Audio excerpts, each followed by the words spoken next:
고요한 사색의 시간이 필요한 여러분의 마음을 위해 오늘은 깊은 울림을 주는 한 수행자의 이야기를 전해드립니다. 이 이야기는 40여 년 전 1972년 10월 15일에 한 법회에서 시작됩니다. 한 스승의 가르침을 따라 평생을 바보처럼 벙어리처럼 살고자 했던 한 수행자의 진솔한 고백을 통해 우리는 진정한 깨달음의 길이 어디에 있는지 함께 걸어가 보고자 합니다. 지금으로부터 오래전 제가 처음 출가하여 조실 스님을 모시던 설은 해남짓의 세월이 있었습니다. 스승께서는 늘 제게 말씀하셨습니다. 근기가 약한 중생이 참선을 제대로 하려면 바보가 되어야 한다. 멍청이가 되어야 하고 아무짝에도 쓸모없는 무용지물이 되어야 한다.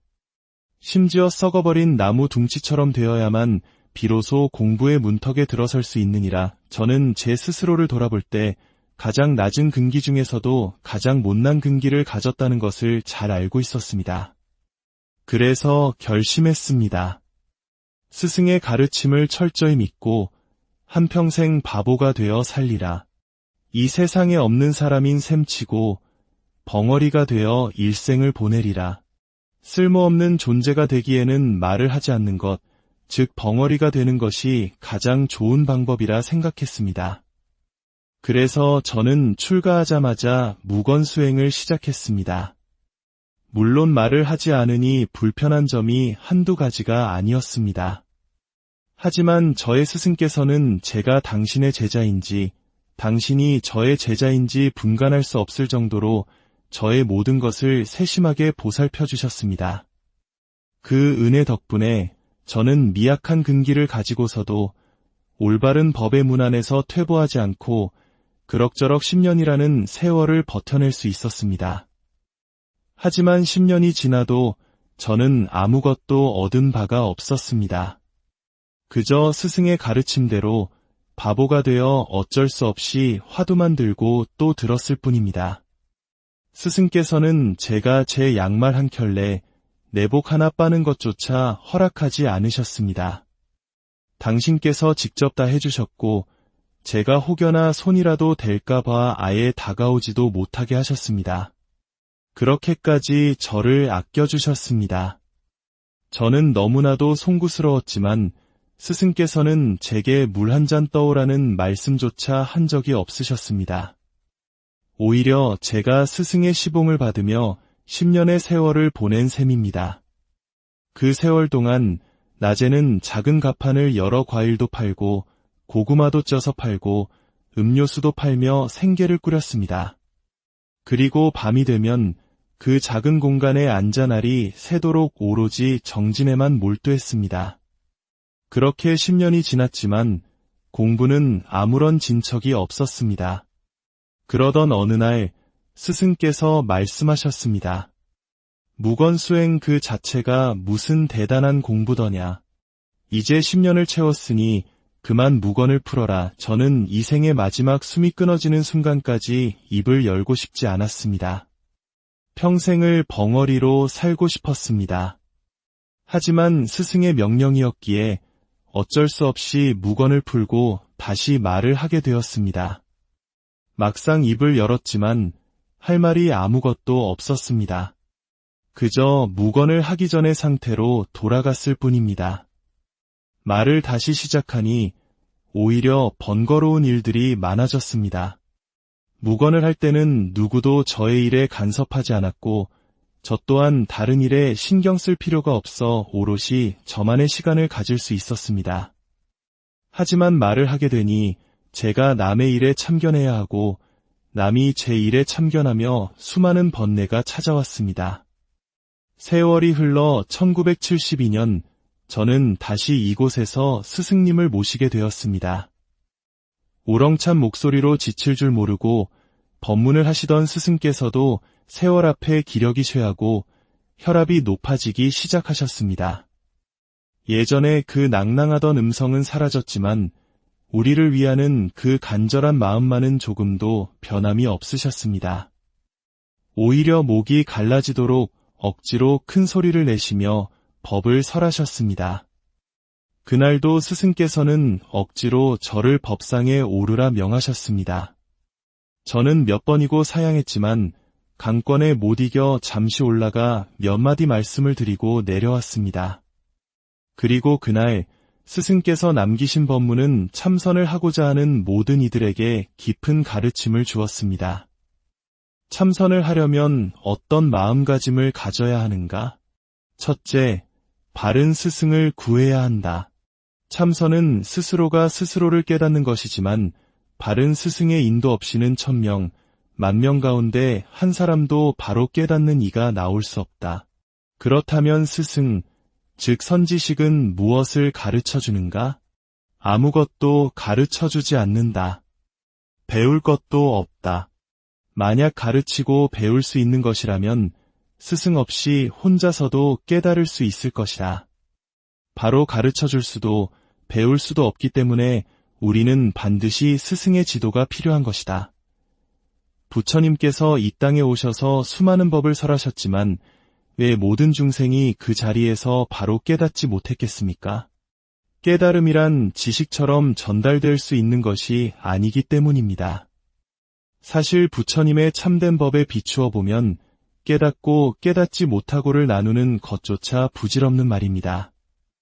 우리는 이미 본래부터 완전한 부처입니다. 우리가 밥을 먹고 잠을 자고 울고 웃는 그 모든 순간이 온전히 깨달은 상태에서 이루어지고 있는 것입니다. 오히려 우리가 깨달으려 하기 때문에 깨달음에서 더욱 멀어지고 있는 것입니다. 그렇다면 어떻게 해야 하는가? 어떠한 법문을 듣더라도 그 말을 분석하고 추리하려 하지 마십시오. 그것은 영리한 태도일지는 몰라도 법을 제대로 듣는 태도는 아닙니다. 법문을 듣는 그 순간 들음과 동시에 자신이 들고 있는 본참 화두에 대한 의심이 더욱 분명해지고 또렷해져야 합니다. 그때 비로소 그 법문이 진정으로 나에게 스며든 것입니다. 이렇게 법문을 들을 줄 아는 사람은 굳이 법당에 와서 법사 스님의 법문만을 들어야 하는 것이 아닙니다. 그는 문밖을 나서서 하늘을 보고 산을 보고 흐르는 물을 보면서도 법문을 듣습니다. 개 짖는 소리, 차가 지나가는 소리, 심지어 누군가 나에게 욕설을 퍼붓고 억울한 누명을 씌우고 내 목에 칼을 들이대는 그 찰나의 순간에도 자신의 본참 공안을 또렷이 들 줄 알게 됩니다. 하지만 그 경지에 이르기까지는 우리는 스승의 법문을 자주 들어야 합니다. 법문을 듣고 그 내용을 한마디도 빠짐없이 기억하여 옮기는 사람이 있습니다. 물론 그것은 그가 매우 열심히 들었다는 증거입니다. 그러나 법문을 듣고 돌아서서는 한마디도 기억하지 못하지만 집으로 돌아가는 걸음걸음마다 자신의 화두가 더욱 분명해지고 의심이 깊어진 사람이 있다면 바로 그 사람이 앞의 사람보다 몇천 배, 몇만 배 법문을 제대로 들은 사람입니다. 일상의 모든 생활 속에서 화두에 대한 의심이 한 덩어리가 되어 밥을 먹을 때도, 일을 할 때도, 잠을 잘 때도 오로지 화두만이 눈앞에 선명하다면 그 사람이야말로 세상에서 가장 법문을 잘 들은 사람입니다. 또한 우리는 바른 스승을 찾는 데 있어 외적인 모습에 속아서는 안 됩니다. 불보살과 역대 큰 도인들께서는 항상 이어 믿고 훌륭한 모습으로만 세상에 나타나시는 것이 아닙니다. 때로는 어린아이처럼, 때로는 바보처럼, 때로는 미치광이처럼 보이는 모습으로 나타나시기도 합니다. 왜일까요? 우리 중생들이 겉모습, 즉 상해에 집착하는 병을 깨뜨려주기 위함입니다. 금강경에서도 부처님께서는 말씀하셨습니다. 만약 모습으로서 나를 보거나 음성으로서 나를 구하는 자는 삿된 도를 행하는지라 결코 열애를 보지 못하리라. 우리는 이 가르침을 깊이 새겨야 합니다. 스승의 겉모습이 번듯하고 목소리가 좋고 인정이 많다는 이유로 믿기 시작한 신심은 작은 허물 하나만 보여도 쉽게 무너지고 맙니다. 그러나 처음부터 상에 의지하지 않고 오직 법을 향한 진실한 마음으로 스승을 믿는 신심은 어떠한 경우에도 흔들리지 않습니다. 제가 한때 이런 발언을 한 적이 있습니다. 저의 얼굴을 한 번이라도 본 사람은 사막도를 면하게 하시고 저의 이름을 한 번이라도 들은 사람은 해탈도를 얻게 하여지이다. 이 말을 들으시고 저라는 사람을 가리킨다고 생각하시면 안 됩니다. 여기서 말하는 나는 바로 여러분 각자의 참나, 본래 면목을 뜻합니다. 여러분 자신의 참된 얼굴을 보고 여러분 자신의 참된 이름을 들을 수 있다면 어찌 해탈하지 못하겠습니까? 오늘은 겨울 안거가 시작되는 첫날이자 100일 기도가 시작되는 날입니다. 이석달이라는 시간은 어떻게 마음을 먹고 정진하느냐에 따라 우리가 수억 겁 동안 반복해온 생사의 윤회를 단칼에 끊어버릴 수 있는 아주 중요한 시간이 될 수 있습니다. 석 달이라는 긴 시간은 결국 찰나의 순간, 즉 1초, 1초가 모여 이루어집니다. 우리의 마음 속에서 한 생각이 끊임없이 일어났다 사라집니다. 기쁜 생각, 슬픈 생각, 분노하는 생각이 파도처럼 밀려올 때 그 파도를 억지로 잠재우려 하지 마십시오. 그 생각이 일어나는 바로 그 자리를 돌이켜 이 생각은 어디서 왔는가 하고 화두를 드십시오. 수행은 고요한 곳에서만 하는 것이 아닙니다. 오히려 가장 공부가 잘 되는 순간은 남편이나 아내, 자식이나 친구가 나에게 억울한 말을 하고 은혜를 원수로 갚아 배신할 때 우라가 치밀어 피가 거꾸로 솟는 듯한 충격을 받았을 때입니다. 바로 그 순간이야말로 나 자신에게로 돌아올 수 있는 가장 강력하고 좋은 기회입니다. 그 어려운 순간에 자기 자신으로 돌아오는 연습을 거듭한다면 다른 소소한 일들은 식은 죽 먹기보다 쉬워질 것입니다. 한 생각을 벽돌 쌓듯이 차곡차곡 되돌려 쌓아 올리십시오. 그렇게 간절히 나아가다 보면 반드시 확철대오하여 생사의 고해를 벗어날 날이 올 것입니다. 이는 과거의 모든 부처님과 선지식들께서 한결같이 맹세하신 바입니다. 오늘의 이야기가 여러분의 마음에 작은 평화의 씨앗을 심었다면 이 지혜의 말씀을 주변의 소중한 분들과 함께 나누어 보시는 것은 어떨까요? 법을 나누는 것은 그 자체로 세상을 밝히는 아름다운 공덕이 됩니다. 이 채널의 구독과 공유가 더 많은 분들께 마음의 등불을 전하는 계기가 될 것입니다. 부디 세속에 계시더라도 머리를 깎은 수행자에게 뒤지지 않겠다는 마음으로 치열하게 정진하시길 바랍니다. 여러분의 가정에 늘 평안이 깃들고 걸음마다 지혜의 빛이 함께하기를 진심으로 고요한 사색의 시간이 필요한 여러분의 마음을 위해 오늘은 깊은 울림을 주는 한 수행자의 이야기를 전해드립니다. 이 이야기는 40여 년 전 1972년 10월 15일에 한 법회에서 시작됩니다. 한 스승의 가르침을 따라 평생을 바보처럼 벙어리처럼 살고자 했던 한 수행자의 진솔한 고백을 통해 우리는 진정한 깨달음의 길이 어디에 있는지 함께 걸어가 보고자 합니다. 지금으로부터 오래전 제가 처음 출가하여 조실 스님을 모시던 설은 해남짓의 세월이 있었습니다. 스승께서는 늘 제게 말씀하셨습니다. 근기가 약한 중생이 참선을 제대로 하려면 바보가 되어야 한다. 멍청이가 되어야 하고 아무짝에도 쓸모없는 무용지물이 되어야 한다.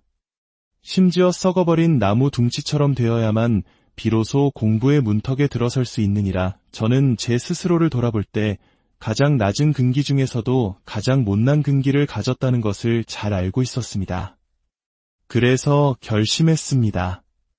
스승의 가르침을 철저히 믿고 한평생 바보가 되어 살리라. 이 세상에 없는 사람인 셈치고 벙어리가 되어 일생을 보내리라.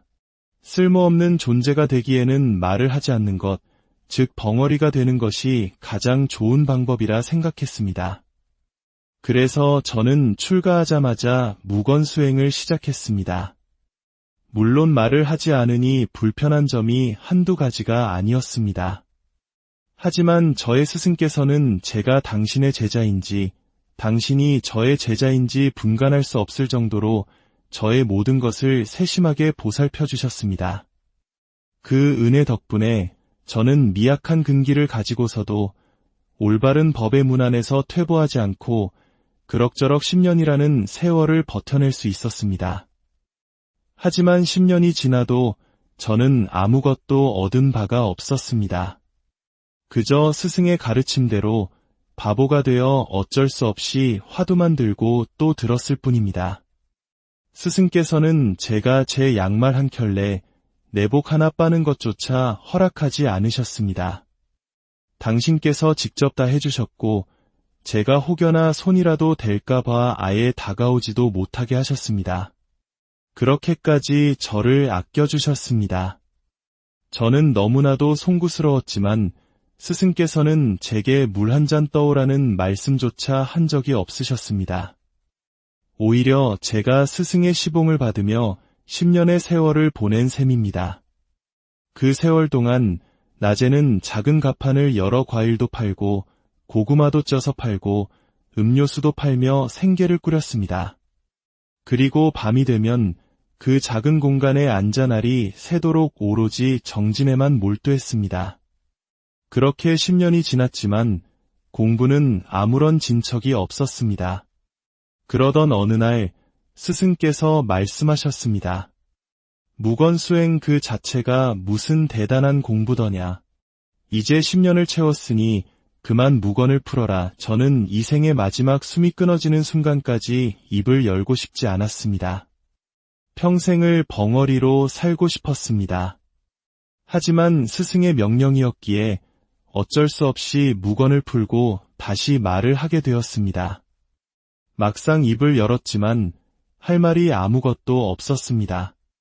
그저 무건을 하기 전의 상태로 돌아갔을 뿐입니다. 말을 다시 시작하니 오히려 번거로운 일들이 많아졌습니다. 무건을 할 때는 누구도 저의 일에 간섭하지 않았고 저 또한 다른 일에 신경 쓸 필요가 없어 오롯이 저만의 시간을 가질 수 있었습니다. 하지만 말을 하게 되니 제가 남의 일에 참견해야 하고 남이 제 일에 참견하며 수많은 번뇌가 찾아왔습니다. 세월이 흘러 1972년 저는 다시 이곳에서 스승님을 모시게 되었습니다. 우렁찬 목소리로 지칠 줄 모르고 법문을 하시던 스승께서도 세월 앞에 기력이 쇠하고 혈압이 높아지기 시작하셨습니다. 예전에 그 낭낭하던 음성은 사라졌지만 우리를 위하는 그 간절한 마음만은 조금도 변함이 없으셨습니다. 오히려 목이 갈라지도록 억지로 큰 소리를 내시며 법을 설하셨습니다. 그날도 스승께서는 억지로 저를 법상에 오르라 명하셨습니다. 저는 몇 번이고 사양했지만 강권에 못 이겨 잠시 올라가 몇 마디 말씀을 드리고 내려왔습니다. 그리고 그날 스승께서 남기신 법문은 참선을 하고자 하는 모든 이들에게 깊은 가르침을 주었습니다. 참선을 하려면 어떤 마음가짐을 가져야 하는가? 첫째, 바른 스승을 구해야 한다. 참선은 스스로가 스스로를 깨닫는 것이지만 바른 스승의 인도 없이는 1000명, 10,000명 가운데 한 사람도 바로 깨닫는 이가 나올 수 없다. 그렇다면 스승, 즉 선지식은 무엇을 가르쳐주는가? 아무것도 가르쳐주지 않는다. 배울 것도 없다. 만약 가르치고 배울 수 있는 것이라면 스승 없이 혼자서도 깨달을 수 있을 것이다. 바로 가르쳐줄 수도 배울 수도 없기 때문에 우리는 반드시 스승의 지도가 필요한 것이다. 부처님께서 이 땅에 오셔서 수많은 법을 설하셨지만 왜 모든 중생이 그 자리에서 바로 깨닫지 못했겠습니까? 깨달음이란 지식처럼 전달될 수 있는 것이 아니기 때문입니다. 사실 부처님의 참된 법에 비추어 보면 깨닫고 깨닫지 못하고를 나누는 것조차 부질없는 말입니다. 우리는 이미 본래부터 완전한 부처입니다. 우리가 밥을 먹고 잠을 자고 울고 웃는 그 모든 순간이 온전히 깨달은 상태에서 이루어지고 있는 것입니다. 오히려 우리가 깨달으려 하기 때문에 깨달음에서 더욱 멀어지고 있는 것입니다. 그렇다면 어떻게 해야 하는가? 어떠한 법문을 듣더라도 그 말을 분석하고 추리하려 하지 마십시오. 그것은 영리한 태도일지는 몰라도 법을 제대로 듣는 태도는 아닙니다. 법문을 듣는 그 순간 들음과 동시에 자신이 들고 있는 본참 화두에 대한 의심이 더욱 분명해지고 또렷해져야 합니다.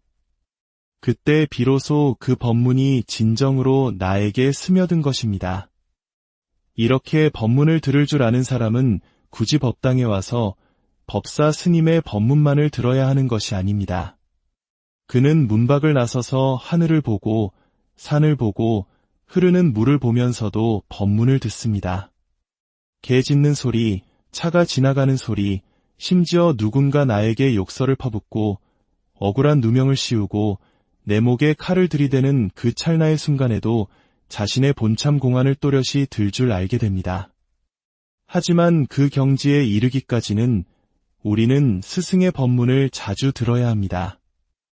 법문을 듣고 그 내용을 한마디도 빠짐없이 기억하여 옮기는 사람이 있습니다. 물론 그것은 그가 매우 열심히 들었다는 증거입니다. 그러나 법문을 듣고 돌아서서는 한마디도 기억하지 못하지만 집으로 돌아가는 걸음걸음마다 자신의 화두가 더욱 분명해지고 의심이 깊어진 사람이 있다면 바로 그 사람이 앞의 사람보다 몇천 배, 몇만 배 법문을 제대로 들은 사람입니다. 일상의 모든 생활 속에서 화두에 대한 의심이 한 덩어리가 되어 밥을 먹을 때도, 일을 할 때도, 잠을 잘 때도 오로지 화두만이 눈앞에 선명하다면 그 사람이야말로 세상에서 가장 법문을 잘 들은 사람입니다. 또한 우리는 바른 스승을 찾는 데 있어 외적인 모습에 속아서는 안 됩니다. 불보살과 역대 큰 도인들께서는 항상 이엄 있고 훌륭한 모습으로만 세상에 나타나시는 것이 아닙니다. 때로는 어린아이처럼, 때로는 바보처럼, 때로는 미치광이처럼 보이는 모습으로 나타나시기도 합니다. 왜일까요? 우리 중생들이 겉모습, 즉 상해에 집착하는 병을 깨뜨려주기 위함입니다. 금강경에서도 부처님께서는 말씀하셨습니다. 만약 모습으로서 나를 보거나 음성으로서 나를 구하는 자는 삿된 도를 행하는지라 결코 열애를 보지 못하리라. 우리는 이 가르침을 깊이 새겨야 합니다. 스승의 겉모습이 번듯하고 목소리가 좋고 인정이 많다는 이유로 믿기 시작한 신심은 작은 허물 하나만 보여도 쉽게 무너지고 맙니다. 그러나 처음부터 상에 의지하지 않고 오직 법을 향한 진실한 마음으로 스승을 믿는 신심은 어떠한 경우에도 흔들리지 않습니다. 제가 한때 이런 발언을 한 적이 있습니다. 저의 얼굴을 한 번이라도 본 사람은 사막도를 면하게 하시고 저의 이름을 한 번이라도 들은 사람은 해탈도를 얻게 하여지이다. 이 말을 들으시고 저라는 사람을 가리킨다고 생각하시면 안 됩니다. 여기서 말하는 나는 바로 여러분 각자의 참나, 본래 면목을 뜻합니다. 여러분 자신의 참된 얼굴을 보고 여러분 자신의 참된 이름을 들을 수 있다면 어찌 해탈하지 못하겠습니까? 오늘은 겨울 안거가 시작되는 첫날이자 백일 기도가 시작되는 날입니다. 이석달이라는 시간은 어떻게 마음을 먹고 정진하느냐에 따라 우리가 수억겁 동안 반복해온 생사의 윤회를 단칼에 끊어버릴 수 있는 아주 중요한 시간이 될 수 있습니다. 석 달이라는 긴 시간은 결국 찰나의 순간, 즉 1초, 1초가 모여 이루어집니다. 우리의 마음 속에서 한 생각이 끊임없이 일어났다 사라집니다. 기쁜 생각, 슬픈 생각, 분노하는 생각이 파도처럼 밀려올 때 그 파도를 억지로 잠재우려 하지 마십시오. 그 생각이 일어나는 바로 그 자리를 돌이켜 이 생각은 어디서 왔는가 하고 화두를 드십시오. 수행은 고요한 곳에서만 하는 것이 아닙니다. 오히려 가장 공부가 잘 되는 순간은 남편이나 아내, 자식이나 친구가 나에게 억울한 말을 하고 은혜를 원수로 갚아 배신할 때 우라가 치밀어 피가 거꾸로 솟는 듯한 충격을 받았을 때입니다. 바로 그 순간이야말로 나 자신에게로 돌아올 수 있는 가장 강력하고 좋은 기회입니다. 그 어려운 순간에 자기 자신으로 돌아오는 연습을 거듭한다면 다른 소소한 일들은 식은 죽 먹기보다 쉬워질 것입니다. 한 생각을 벽돌 쌓듯이 차곡차곡 되돌려 쌓아 올리십시오. 그렇게 간절히 나아가다 보면 반드시 확철대오하여 생사의 고해를 벗어날 날이 올 것입니다. 이는 과거의 모든 부처님과 선지식들께서 한결같이 맹세하신 바입니다. 오늘의 이야기가 여러분의 마음에 작은 평화의 씨앗을 심었다면 이 지혜의 말씀을 주변의 소중한 분들과 함께 나누어 보시는 것은 어떨까요? 법을 나누는 것은 그 자체로 세상을 밝히는 아름다운 공덕이 됩니다. 이 채널의 구독과 공유가 더 많은 분들께 마음의 등불을 전하는 계기가 될 것입니다. 부디 세속에 계시더라도 머리를 깎은 수행자에게 뒤지지 않겠다는 마음으로 치열하게 정진하시길 바랍니다. 여러분의 가정에 늘 평안이 깃들고 걸음마다 지혜의 빛이 함께하기를 진심으로 고요한 사색의 시간이 필요한 여러분의 마음을 위해 오늘은 깊은 울림을 주는 한 수행자의 이야기를 전해드립니다. 이 이야기는 40여년 전 1972년 10월 15일에 한 법회에서 시작됩니다. 한 스승의 가르침을 따라 평생을 바보처럼 벙어리처럼 살고자 했던 한 수행자의 진솔한 고백을 통해 우리는 진정한 깨달음의 길이 어디에 있는지 함께 걸어가 보고자 합니다. 지금으로부터 오래전 제가 처음 출가하여 조실 스님을 모시던 설은 해남짓의 세월이 있었습니다. 스승께서는 늘 제게 말씀하셨습니다. 근기가 약한 중생이 참선을 제대로 하려면 바보가 되어야 한다. 멍청이가 되어야 하고 아무짝에도 쓸모없는 무용지물이 되어야 한다. 심지어 썩어버린 나무 둥치처럼 되어야만 비로소 공부의 문턱에 들어설 수 있느니라. 저는 제 스스로를 돌아볼 때 가장 낮은 근기 중에서도 가장 못난 근기를 가졌다는 것을 잘 알고 있었습니다. 그래서 결심했습니다.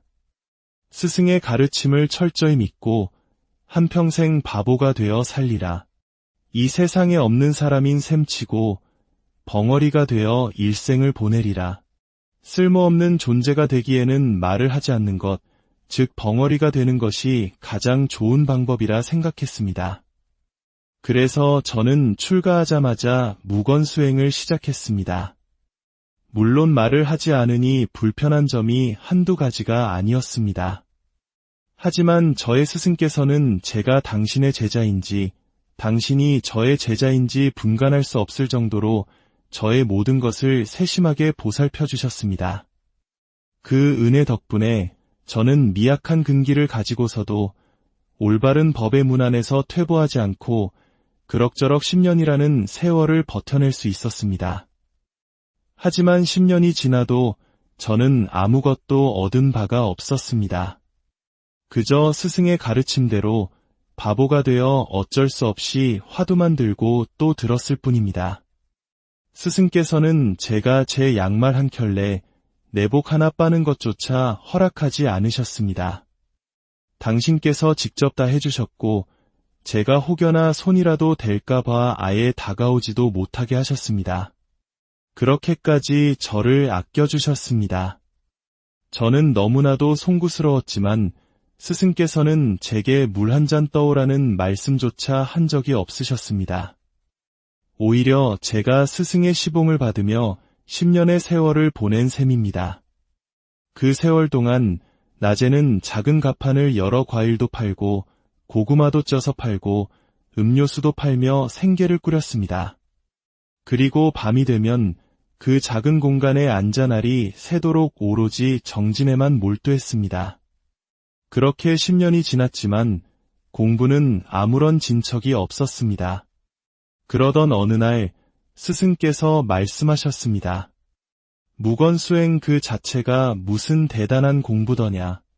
이제 10년을 채웠으니 그만 무건을 풀어라. 저는 이 생의 마지막 숨이 끊어지는 순간까지 입을 열고 싶지 않았습니다. 평생을 벙어리로 살고 싶었습니다. 하지만 스승의 명령이었기에 어쩔 수 없이 무건을 풀고 다시 말을 하게 되었습니다. 막상 입을 열었지만 할 말이 아무것도 없었습니다. 그저 묵언을 하기 전의 상태로 돌아갔을 뿐입니다. 말을 다시 시작하니 오히려 번거로운 일들이 많아졌습니다. 묵언을 할 때는 누구도 저의 일에 간섭하지 않았고 저 또한 다른 일에 신경 쓸 필요가 없어 오롯이 저만의 시간을 가질 수 있었습니다. 하지만 말을 하게 되니 제가 남의 일에 참견해야 하고 남이 제 일에 참견하며 수많은 번뇌가 찾아왔습니다. 세월이 흘러 1972년 저는 다시 이곳에서 스승님을 모시게 되었습니다. 우렁찬 목소리로 지칠 줄 모르고 법문을 하시던 스승께서도 세월 앞에 기력이 쇠하고 혈압이 높아지기 시작하셨습니다. 예전에 그 낭낭하던 음성은 사라졌지만 우리를 위하는 그 간절한 마음만은 조금도 변함이 없으셨습니다. 오히려 목이 갈라지도록 억지로 큰 소리를 내시며 법을 설하셨습니다. 그날도 스승께서는 억지로 저를 법상에 오르라 명하셨습니다. 저는 몇 번이고 사양했지만 강권에 못 이겨 잠시 올라가 몇 마디 말씀을 드리고 내려왔습니다. 그리고 그날 스승께서 남기신 법문은 참선을 하고자 하는 모든 이들에게 깊은 가르침을 주었습니다. 참선을 하려면 어떤 마음가짐을 가져야 하는가? 첫째, 바른 스승을 구해야 한다. 참선은 스스로가 스스로를 깨닫는 것이지만 바른 스승의 인도 없이는 1000명, 10,000명 가운데 한 사람도 바로 깨닫는 이가 나올 수 없다. 그렇다면 스승, 즉 선지식은 무엇을 가르쳐주는가? 아무것도 가르쳐주지 않는다. 배울 것도 없다. 만약 가르치고 배울 수 있는 것이라면 스승 없이 혼자서도 깨달을 수 있을 것이다. 바로 가르쳐줄 수도 배울 수도 없기 때문에 우리는 반드시 스승의 지도가 필요한 것이다. 부처님께서 이 땅에 오셔서 수많은 법을 설하셨지만 왜 모든 중생이 그 자리에서 바로 깨닫지 못했겠습니까? 깨달음이란 지식처럼 전달될 수 있는 것이 아니기 때문입니다. 사실 부처님의 참된 법에 비추어 보면 깨닫고 깨닫지 못하고를 나누는 것조차 부질없는 말입니다. 우리는 이미 본래부터 완전한 부처입니다. 우리가 밥을 먹고 잠을 자고 울고 웃는 그 모든 순간이 온전히 깨달은 상태에서 이루어지고 있는 것입니다. 오히려 우리가 깨달으려 하기 때문에 깨달음에서 더욱 멀어지고 있는 것입니다. 그렇다면 어떻게 해야 하는가? 어떠한 법문을 듣더라도 그 말을 분석하고 추리하려 하지 마십시오. 그것은 영리한 태도일지는 몰라도 법을 제대로 듣는 태도는 아닙니다. 법문을 듣는 그 순간 들음과 동시에 자신이 들고 있는 본참 화두에 대한 의심이 더욱 분명해지고 또렷해져야 합니다. 그때 비로소 그 법문이 진정으로 나에게 스며든 것입니다. 이렇게 법문을 들을 줄 아는 사람은 굳이 법당에 와서 법사 스님의 법문만을 들어야 하는 것이 아닙니다. 그는 문밖을 나서서 하늘을 보고 산을 보고 흐르는 물을 보면서도 법문을 듣습니다. 개 짖는 소리, 차가 지나가는 소리, 심지어 누군가 나에게 욕설을 퍼붓고 억울한 누명을 씌우고 내 목에 칼을 들이대는 그 찰나의 순간에도 자신의 본참 공안을 또렷이 들 줄 알게 됩니다. 하지만 그 경지에 이르기까지는 우리는 스승의 법문을 자주 들어야 합니다. 법문을 듣고 그 내용을 한마디도 빠짐없이 기억하여 옮기는 사람이 있습니다. 물론 그것은 그가 매우 열심히 들었다는 증거입니다.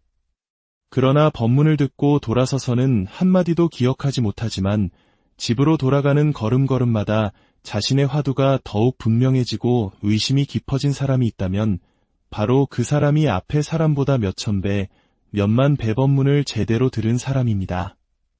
일상의 모든 생활 속에서 화두에 대한 의심이 한 덩어리가 되어 밥을 먹을 때도 일을 할 때도 잠을 잘 때도 오로지 화두만이 눈앞에 선명하다면 그 사람이야말로 세상에서 가장 법문을 잘 들은 사람입니다. 또한 우리는 바른 스승을 찾는 데 있어 외적인 모습에 속아서는 안 됩니다.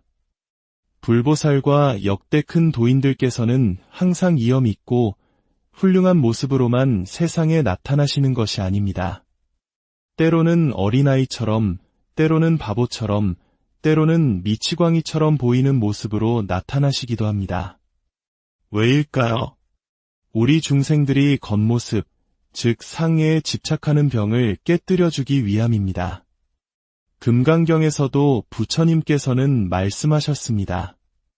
만약 모습으로서 나를 보거나 음성으로서 나를 구하는 자는 삿된 도를 행하는지라 결코 열애를 보지 못하리라. 우리는 이 가르침을 깊이 새겨야 합니다. 스승의 겉모습이 번듯하고 목소리가 좋고 인정이 많다는 이유로 믿기 시작한 신심은 작은 허물 하나만 보여도 쉽게 무너지고 맙니다.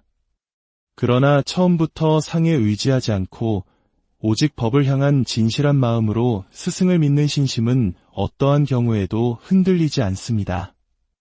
제가 한때 이런 발언을 한 적이 있습니다. 저의 얼굴을 한 번이라도 본 사람은 사막도를 면하게 하시고 저의 이름을 한 번이라도 들은 사람은 해탈도를 얻게 하여지이다. 이 말을 들으시고 저라는 사람을 가리킨다고 생각하시면 안 됩니다. 여기서 말하는 나는 바로 여러분 각자의 참나, 본래 면목을 뜻합니다. 여러분 자신의 참된 얼굴을 보고 여러분 자신의 참된 이름을 들을 수 있다면 어찌 해탈하지 못하겠습니까? 오늘은 겨울 안거가 시작되는 첫날이자 100일 기도가 시작되는 날입니다. 이석달이라는 시간은 어떻게 마음을 먹고 정진하느냐에 따라 우리가 수억 겁 동안 반복해온 생사의 윤회를 단칼에 끊어버릴 수 있는 아주 중요한 시간이 될 수 있습니다. 석 달이라는 긴 시간은 결국 찰나의 순간, 즉 1초, 1초가 모여 이루어집니다. 우리의 마음 속에서 한 생각이 끊임없이 일어났다 사라집니다. 기쁜 생각, 슬픈 생각, 분노하는 생각이 파도처럼 밀려올 때 그 파도를 억지로 잠재우려 하지 마십시오. 그 생각이 일어나는 바로 그 자리를 돌이켜 이 생각은 어디서 왔는가 하고 화두를 드십시오. 수행은 고요한 곳에서만 하는 것이 아닙니다. 오히려 가장 공부가 잘 되는 순간은 남편이나 아내, 자식이나 친구가 나에게 억울한 말을 하고 은혜를 원수로 갚아 배신할 때 우라가 치밀어 피가 거꾸로 솟는 듯한 충격을 받았을 때입니다. 바로 그 순간이야말로 나 자신에게로 돌아올 수 있는 가장 강력하고 좋은 기회입니다. 그 어려운 순간에 자기 자신으로 돌아오는 연습을 거듭한다면 다른 소소한 일들은 식은 죽 먹기보다 쉬워질 것입니다. 한 생각을 벽돌 쌓듯이 차곡차곡 되돌려 쌓아 올리십시오. 그렇게 간절히 나아가다 보면 반드시 확철대오하여 생사의 고해를 벗어날 날이 올 것입니다. 이는 과거의 모든 부처님과 선지식들께서 한결같이 맹세하신 바입니다. 오늘의 이야기가 여러분의 마음에 작은 평화의 씨앗을 심었다면 이 지혜의 말씀을 주변의 소중한 분들과 함께 나누어 보시는 것은 어떨까요? 법을 나누는 것은 그 자체로 세상을 밝히는 아름다운 공덕이 됩니다. 이 채널의 구독과 공유가 더 많은 분들께 마음의 등불을 전하는 계기가 될 것입니다. 부디 세속에 계시더라도 머리를 깎은 수행자에게 뒤지지 않겠다는 마음으로 치열하게 정진하시길 바랍니다. 여러분의 가정에 늘 평안이 깃들고 걸음마다 지혜의 빛이 함께하기를 진심으로 고요한 사색의 시간이 필요한 여러분의 마음을 위해 오늘은 깊은 울림을 주는 한 수행자의 이야기를 전해드립니다. 이야기는 40여 년 전 1972년 10월 15일에 한 법회에서 시작됩니다. 한 스승의 가르침을 따라 평생을 바보처럼 벙어리처럼 살고자 했던 한 수행자의 진솔한 고백을 통해 우리는 진정한 깨달음의 길이 어디에 있는지 함께 걸어가 보고자 합니다. 지금으로부터 오래전 제가 처음 출가하여 조실 스님을 모시던 설은 해남짓의 세월이 있었습니다. 스승께서는 늘 제게 말씀하셨습니다. 근기가 약한 중생이 참선을 제대로 하려면 바보가 되어야 한다. 멍청이가 되어야 하고 아무짝에도 쓸모없는 무용지물이 되어야 한다. 심지어 썩어버린 나무 둥치처럼 되어야만 비로소 공부의 문턱에 들어설 수 있느니라. 저는 제 스스로를 돌아볼 때 가장 낮은 근기 중에서도 가장 못난 근기를 가졌다는 것을 잘 알고 있었습니다. 그래서 결심했습니다. 스승의 가르침을 철저히 믿고 한평생 바보가 되어 살리라. 이 세상에 없는 사람인 셈치고 벙어리가 되어 일생을 보내리라. 쓸모없는 존재가 되기에는 말을 하지 않는 것, 즉 벙어리가 되는 것이 가장 좋은 방법이라 생각했습니다. 그래서 저는 출가하자마자 무건수행을 시작했습니다. 물론 말을 하지 않으니 불편한 점이 한두 가지가 아니었습니다. 하지만 저의 스승께서는 제가 당신의 제자인지 당신이 저의 제자인지 분간할 수 없을 정도로 저의 모든 것을 세심하게 보살펴 주셨습니다. 그 은혜 덕분에 저는 미약한 근기를 가지고서도 올바른 법의 문 안에서 퇴보하지 않고 그럭저럭 10년이라는 세월을 버텨낼 수 있었습니다. 하지만 10년이 지나도 저는 아무것도 얻은 바가 없었습니다. 그저 스승의 가르침대로 바보가 되어 어쩔 수 없이 화두만 들고 또 들었을 뿐입니다. 스승께서는 제가 제 양말 한 켤레, 내복 하나 빠는 것조차 허락하지 않으셨습니다. 당신께서 직접 다 해주셨고 제가 혹여나 손이라도 댈까봐 아예 다가오지도 못하게 하셨습니다. 그렇게까지 저를 아껴주셨습니다. 저는 너무나도 송구스러웠지만 스승께서는 제게 물 한 잔 떠오라는 말씀조차 한 적이 없으셨습니다. 오히려 제가 스승의 시봉을 받으며 10년의 세월을 보낸 셈입니다. 그 세월 동안 낮에는 작은 가판을 열어 과일도 팔고 고구마도 쪄서 팔고 음료수도 팔며 생계를 꾸렸습니다. 그리고 밤이 되면 그 작은 공간에 앉아 날이 새도록 오로지 정진에만 몰두했습니다. 그렇게 10년이 지났지만 공부는 아무런 진척이 없었습니다. 그러던 어느 날 스승께서 말씀하셨습니다.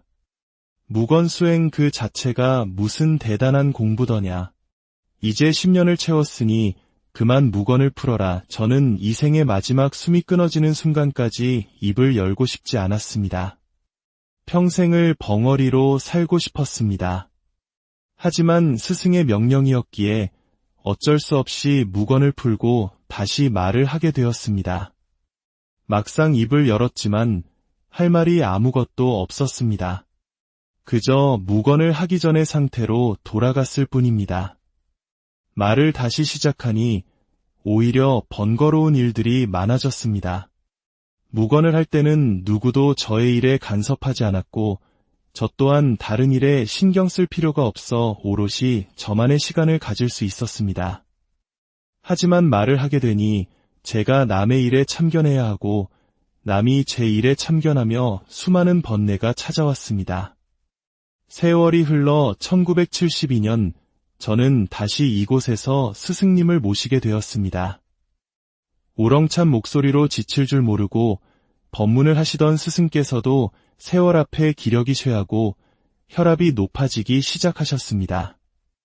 예전에 그 낭낭하던 음성은 사라졌지만 우리를 위하는 그 간절한 마음만은 조금도 변함이 없으셨습니다. 오히려 목이 갈라지도록 억지로 큰 소리를 내시며 법을 설하셨습니다. 그날도 스승께서는 억지로 저를 법상에 오르라 명하셨습니다.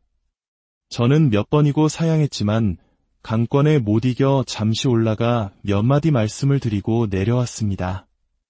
그리고 그날 스승께서 남기신 법문은 참선을 하고자 하는 모든 이들에게 깊은 가르침을 주었습니다. 참선을 하려면 어떤 마음가짐을 가져야 하는가? 첫째, 바른 스승을 구해야 한다. 참선은 스스로가 스스로를 깨닫는 것이지만 바른 스승의 인도 없이는 1000명, 10,000명 가운데 한 사람도 바로 깨닫는 이가 나올 수 없다. 그렇다면 스승, 즉 선지식은 무엇을 가르쳐주는가? 아무것도 가르쳐주지 않는다. 배울 것도 없다. 만약 가르치고 배울 수 있는 것이라면 스승 없이 혼자서도 깨달을 수 있을 것이다. 바로 가르쳐 줄 수도 배울 수도 없기 때문에 우리는 반드시 스승의 지도가 필요한 것이다. 부처님께서 이 땅에 오셔서 수많은 법을 설하셨지만 왜 모든 중생이 그 자리에서 바로 깨닫지 못했겠습니까? 깨달음이란 지식처럼 전달될 수 있는 것이 아니기 때문입니다. 사실 부처님의 참된 법에 비추어 보면 깨닫고 깨닫지 못하고를 나누는 것조차 부질없는 말입니다. 우리는 이미 본래부터 완전한 부처입니다. 우리가 밥을 먹고 잠을 자고 울고 웃는 그 모든 순간이 온전히 깨달은 상태에서 이루어지고 있는 것입니다. 오히려 우리가 깨달으려 하기 때문에 깨달음에서 더욱 멀어지고 있는 것입니다. 그렇다면 어떻게 해야 하는가? 어떠한 법문을 듣더라도 그 말을 분석하고 추리하려 하지 마십시오. 그것은 영리한 태도일지는 몰라도 법을 제대로 듣는 태도는 아닙니다. 법문을 듣는 그 순간 들음과 동시에 자신이 들고 있는 본참 화두에 대한 의심이 더욱 분명해지고 또렷해져야 합니다. 그때 비로소 그 법문이 진정으로 나에게 스며든 것입니다. 이렇게 법문을 들을 줄 아는 사람은 굳이 법당에 와서 법사 스님의 법문만을 들어야 하는 것이 아닙니다.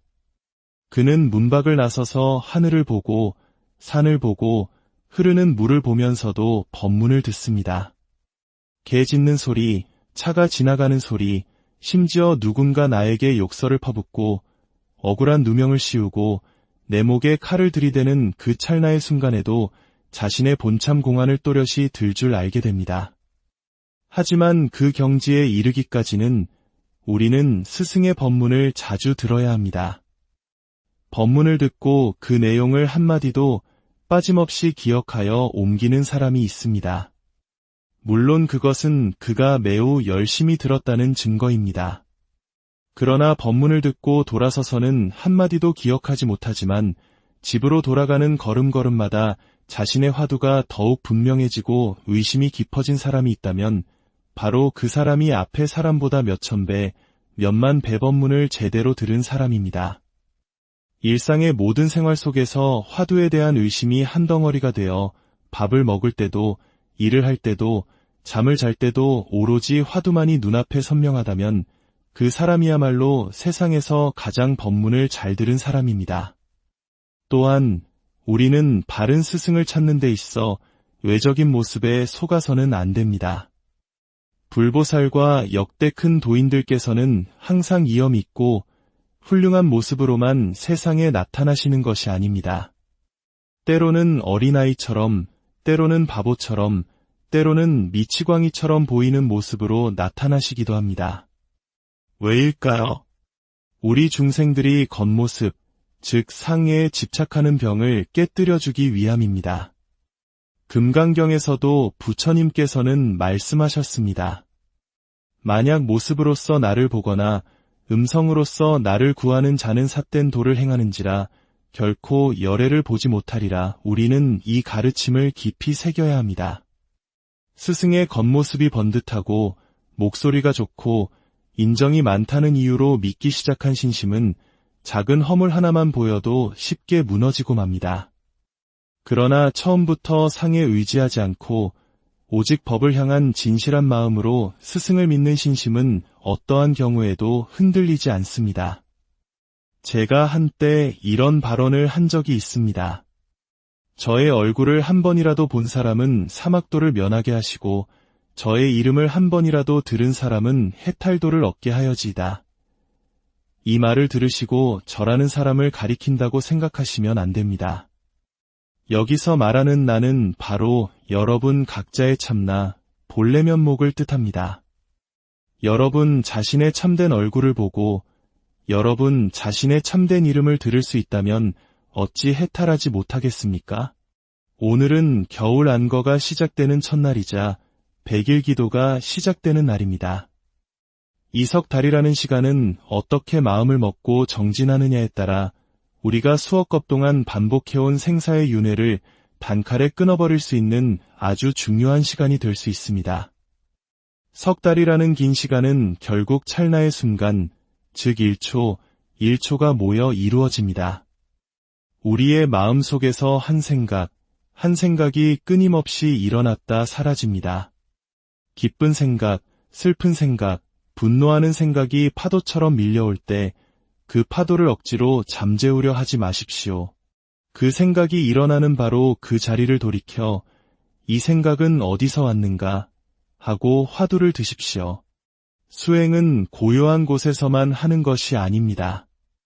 오히려 가장 공부가 잘 되는 순간은 남편이나 아내, 자식이나 친구가 나에게 억울한 말을 하고 은혜를 원수로 갚아 배신할 때 우라가 치밀어 피가 거꾸로 솟는 듯한 충격을 받았을 때입니다. 바로 그 순간이야말로 나 자신에게로 돌아올 수 있는 가장 강력하고 좋은 기회입니다. 그 어려운 순간에 자기 자신으로 돌아오는 연습을 거듭한다면 다른 소소한 일들은 식은 죽 먹기보다 쉬워질 것입니다. 한 생각을 벽돌 쌓듯이 차곡차곡 되돌려 쌓아 올리십시오. 그렇게 간절히 나아가다 보면 반드시 확철대오하여 생사의 고해를 벗어날 날이 올 것입니다. 이는 과거의 모든 부처님과 선지식들께서 한결같이 맹세하신 바입니다. 오늘의 이야기가 여러분의 마음에 작은 평화의 씨앗을 심었다면 이 지혜의 말씀을 주변의 소중한 분들과 함께 나누어 보시는 것은 어떨까요? 법을 나누는 것은 그 자체로 세상을 밝히는 아름다운 공덕이 됩니다. 이 채널의 구독과 공유가 더 많은 분들께 마음의 등불을 전하는 계기가 될 것입니다. 부디 세속에 계시더라도 머리를 깎은 수행자에게 뒤지지 않겠다는 마음으로 치열하게 정진하시길 바랍니다. 여러분의 가정에 늘 평안이 깃들고 걸음마다 지혜의 빛이 함께하기를 진심으로 고요한 사색의 시간이 필요한 여러분의 마음을 위해 오늘은 깊은 울림을 주는 한 수행자의 이야기를 전해드립니다. 이 이야기는 40여 전 1972년 10월 15일에 한 법회에서 시작됩니다.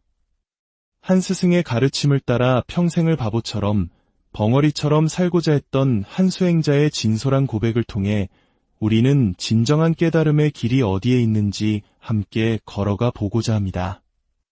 지금으로부터 오래전 제가 처음 출가하여 조실 스님을 모시던 설은 해남짓의 세월이 있었습니다. 스승께서는 늘 제게 말씀하셨습니다. 근기가 약한 중생이 참선을 제대로 하려면 바보가 되어야 한다. 멍청이가 되어야 하고 아무짝에도 쓸모없는 무용지물이 되어야 한다. 심지어 썩어버린 나무 둥치처럼 되어야만 비로소 공부의 문턱에 들어설 수 있느니라. 저는 제 스스로를 돌아볼 때 가장 낮은 근기 중에서도 가장 못난 근기를 가졌다는 것을 잘 알고 있었습니다. 그래서 결심했습니다. 스승의 가르침을 철저히 믿고 한평생 바보가 되어 살리라. 이 세상에 없는 사람인 셈치고 벙어리가 되어 일생을 보내리라. 쓸모없는 존재가 되기에는 말을 하지 않는 것, 즉 벙어리가 되는 것이 가장 좋은 방법이라 생각했습니다. 그래서 저는 출가하자마자 무건수행을 시작했습니다. 물론 말을 하지 않으니 불편한 점이 한두 가지가 아니었습니다. 하지만 저의 스승께서는 제가 당신의 제자인지 당신이 저의 제자인지 분간할 수 없을 정도로 저의 모든 것을 세심하게 보살펴 주셨습니다. 그 은혜 덕분에 저는 미약한 근기를 가지고서도 올바른 법의 문 안에서 퇴보하지 않고 그럭저럭 10년이라는 세월을 버텨낼 수 있었습니다. 하지만 10년이 지나도 저는 아무것도 얻은 바가 없었습니다. 그저 스승의 가르침대로 바보가 되어 어쩔 수 없이 화두만 들고 또 들었을 뿐입니다. 스승께서는 제가 제 양말 한 켤레, 내복 하나 빠는 것조차 허락하지 않으셨습니다. 당신께서 직접 다 해주셨고 제가 혹여나 손이라도 댈까봐 아예 다가오지도 못하게 하셨습니다. 그렇게까지 저를 아껴주셨습니다. 저는 너무나도 송구스러웠지만 스승께서는 제게 물 한 잔 떠오라는 말씀조차 한 적이 없으셨습니다. 오히려 제가 스승의 시봉을 받으며 10년의 세월을 보낸 셈입니다. 그 세월 동안 낮에는 작은 가판을 열어 과일도 팔고 고구마도 쪄서 팔고 음료수도 팔며 생계를 꾸렸습니다. 그리고 밤이 되면 그 작은 공간에 앉아 날이 새도록 오로지 정진에만 몰두했습니다. 그렇게 10년이 지났지만 공부는 아무런 진척이 없었습니다. 그러던 어느 날 스승께서 말씀하셨습니다. 무건수행 그 자체가 무슨 대단한 공부더냐. 이제 10년을 채웠으니 그만 무건을 풀어라. 저는 이 생의 마지막 숨이 끊어지는 순간까지 입을 열고 싶지 않았습니다. 평생을 벙어리로 살고 싶었습니다. 하지만 스승의 명령이었기에 어쩔 수 없이 무건을 풀고 다시 말을 하게 되었습니다. 막상 입을 열었지만 할 말이 아무것도 없었습니다. 그저 무건을 하기 전의 상태로 돌아갔을 뿐입니다. 말을 다시 시작하니 오히려 번거로운 일들이 많아졌습니다. 무건을 할 때는 누구도 저의 일에 간섭하지 않았고 저 또한 다른 일에 신경 쓸 필요가 없어 오롯이 저만의 시간을 가질 수 있었습니다. 하지만 말을 하게 되니 제가 남의 일에 참견해야 하고 남이 제 일에 참견하며 수많은 번뇌가 찾아왔습니다. 세월이 흘러 1972년 저는 다시 이곳에서 스승님을 모시게 되었습니다. 우렁찬 목소리로 지칠 줄 모르고 법문을 하시던 스승께서도 세월 앞에 기력이 쇠하고 혈압이 높아지기 시작하셨습니다. 예전에 그 낭낭하던 음성은 사라졌지만 우리를 위하는 그 간절한 마음만은 조금도 변함이 없으셨습니다. 오히려 목이 갈라지도록 억지로 큰 소리를 내시며 법을 설하셨습니다. 그날도 스승께서는 억지로 저를 법상에 오르라 명하셨습니다. 저는 몇 번이고 사양했지만 강권에 못 이겨 잠시 올라가 몇 마디 말씀을 드리고 내려왔습니다. 그리고 그날 스승께서 남기신 법문은 참선을 하고자 하는 모든 이들에게 깊은 가르침을 주었습니다. 참선을 하려면 어떤 마음가짐을 가져야 하는가? 첫째, 바른 스승을 구해야 한다. 참선은 스스로가 스스로를 깨닫는 것이지만 바른 스승의 인도 없이는 1000명, 10,000명 가운데 한 사람도 바로 깨닫는 이가 나올 수 없다. 그렇다면 스승, 즉 선지식은 무엇을 가르쳐주는가? 아무것도 가르쳐주지 않는다. 배울 것도 없다. 만약 가르치고 배울 수 있는 것이라면 스승 없이 혼자서도 깨달을 수 있을 것이다. 바로 가르쳐줄 수도 배울 수도 없기 때문에 우리는 반드시 스승의 지도가 필요한 것이다. 부처님께서 이 땅에 오셔서 수많은 법을 설하셨지만 왜 모든 중생이 그 자리에서 바로 깨닫지 못했겠습니까? 깨달음이란 지식처럼 전달될 수 있는 것이 아니기 때문입니다. 사실 부처님의 참된 법에 비추어 보면 깨닫고 깨닫지 못하고를 나누는 것조차 부질없는 말입니다. 우리는 이미 본래부터 완전한 부처입니다. 우리가 밥을 먹고 잠을 자고 울고 웃는 그 모든 순간이 온전히 깨달은 상태에서 이루어지고 있는 것입니다. 오히려 우리가 깨달으려 하기 때문에 깨달음에서 더욱 멀어지고 있는 것입니다. 그렇다면 어떻게 해야 하는가? 어떠한 법문을 듣더라도 그 말을 분석하고 추리하려 하지 마십시오. 그것은 영리한 태도일지는 몰라도 법을 제대로 듣는 태도는 아닙니다. 법문을 듣는 그 순간 들음과 동시에 자신이 들고 있는 본참 화두에 대한 의심이 더욱 분명해지고 또렷해져야 합니다. 그때 비로소 그 법문이 진정으로 나에게 스며든 것입니다. 이렇게 법문을 들을 줄 아는 사람은 굳이 법당에 와서 법사 스님의 법문만을 들어야 하는 것이 아닙니다. 그는 문밖을 나서서 하늘을 보고 산을 보고 흐르는 물을 보면서도 법문을 듣습니다. 개 짖는 소리, 차가 지나가는 소리, 심지어 누군가 나에게 욕설을 퍼붓고 억울한 누명을 씌우고 내 목에 칼을 들이대는 그 찰나의 순간에도 자신의 본참 공안을 또렷이 들 줄 알게 됩니다. 하지만 그 경지에 이르기까지는 우리는 스승의 법